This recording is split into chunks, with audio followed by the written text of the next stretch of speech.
Good morning Kolkata.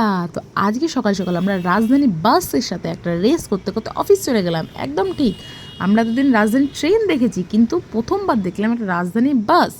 ওকে, তো এইসব করতে করতে অফিস চলে এলাম। অফিসে এসে নিয়ে চলে এসেছিলাম একটা বড় রাজকচুরি। এটা কচুরি না পাঁপড়, এটা তুমিও ধরতে পারবে না, আমি তো পারছি না, কারণ আমরা পাঁপড়ের সাথে লিটারালি তরকারি খেয়েছি, পাঁপড় তরকারি। দেখো এবার দেবদিন একটা রিভিউ দেবে আমাদেরকে।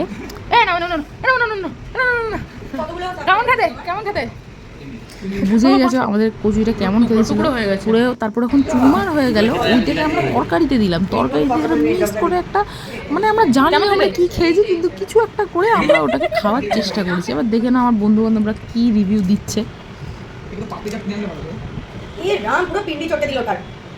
এটা এমন করেই খেতে হবে, আর কোনো গতি নেই। পাপড়ি চাট, লাইক পাপড়ি কেমন খেতে কৌশিক? বুঝেই গেছে কৌশিকের ইমপ্রেশনটা দেখে আমাদের কেমন ছিল তরকারিটা খাবার।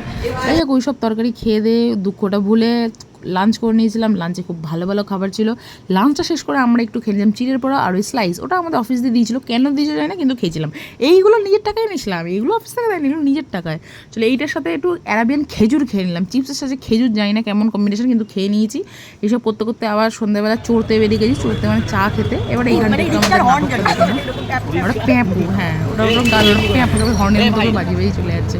চলো, তো এইসব করে চাটা খেয়ে নিলাম। প্রিয়াজ আমাদের চা সার্ভ করছিল, চা সার্ভ করে একটু চা নিয়ে নকরা ঠকরা দেখিয়ে নিলাম, দেখে একটু রাস্তায় একটু ওদের সাথে খেলা করে নিলাম, দুটো বিড়াল মেয়াও মেয়াও করে নিলাম।